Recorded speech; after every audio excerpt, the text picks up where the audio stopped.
السلام عليكم ورحمة الله وبركاته. معاكم أسامة من قناة المصمم مقتدى.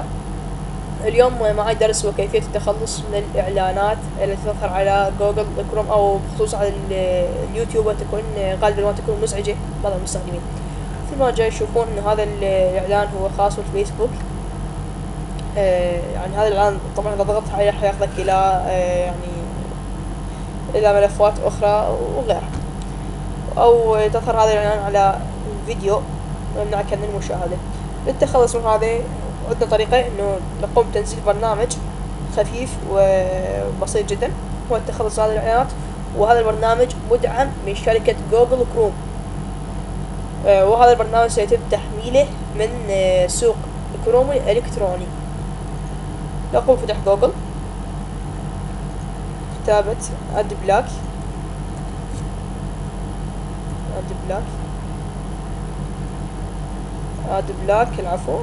كروم. اد بلاك كروم. طبعا انت راح تكتب اد بلاك كروم اذا يعني كنت تستخدم متصفح جوجل كروم، واد بلاك موزاريلا فايرفوكس لا تستخدم متصفح موزاريلا فايرفوكس. فانا مثل ما جاي تشوفون جاي استخدم جوجل كروم، فاستخدمت اد بلاك كروم. راح اخذ اول نتيجة. شباب مثل ما تشوفون انه هذا الاول نتيجة اخذتنا الى سوق سوق كروم الإلكتروني. طبعا هذا البرنامج او تحميله وعمل الطريقة لا يحتاج الى تسجيل الدخول الى اليوتيوب. نقوم بتحميل البرنامج من خلال الضغط على مجانا اد التحميل. راح ينزل البرنامج جوه يحمل. انا اللي يكمل التحميل او ما راح اوقف الفيديو وتشوفونه كامل كيف التحميل. مثل ما جاي تشوفون جاي يعطيكم امثله انه هاي العلامات شلون كان الفيديو يحتوي على اعلانات والنتيجة بعد اضافة البرنامج. هذه الجهة اليمين البرنامج يحمل كمل تحميله. بعد ما كمل التحميل راح يفتح صفحة جديدة على جوجل كروم. انتظر تحميل هذه الصفحة ايضا.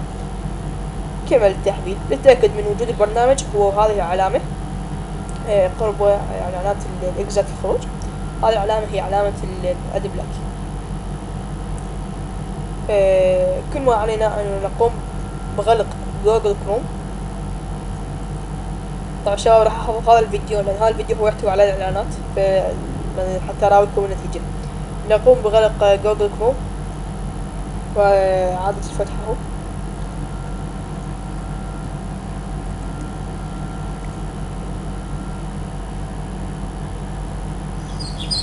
لاحظوا شباب انه الاعلانات اختفت. هذا الاعلان هو نفس الفيديو اللي كان هذا الفيديو اللي يعني استخدمناه في البداية. شفتوا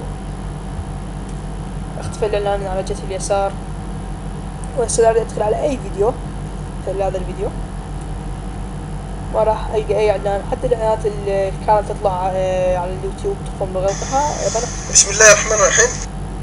اي فيديو بسم الله الرحمن الرحيم والصلاة والسلام على أشرف المرسلين. بسم الله الرحمن الرحيم والصلاة والسلام. شباب ما راح يطلع اي اعلان على اليوتيوب بعد ما نحط تحميل هذا الفيديو. مثل ما تشوفون الفيديو يعني بسرعة تامة. كمل التحميل لأنه خفيف ومدعوم من شركة جوجل كروم. أتمنى عجبكم الدرس والاشتراك بالقناة. السلام عليكم ورحمة الله وبركاته.